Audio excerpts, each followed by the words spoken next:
Air Sungai Rupit meluap setelah hujan deras mengguyur Muratara dalam beberapa hari terakhir.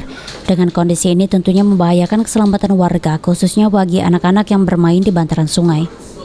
Oleh karenanya, Kepala BPBD Muratara menghimbau kepada warga untuk berhati-hati, khususnya untuk anak-anak. Kepala BPBD Muratara meminta untuk tidak main di bantaran sungai untuk mencegah timbulnya korban jiwa. Himbauannya, Pak?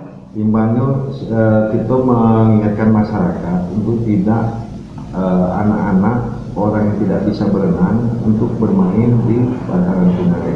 Dikhawatirkan ketika sungai ini, anak sungai ini meluap, kita tidak ingin terjadi korban jiwa atau hal-hal yang tidak diinginkan kita bersama, karena sungai ini tidak bisa diprediksi pada saat ini.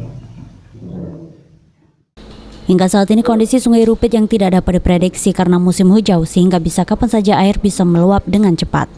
Adi Arianza, PAL TV.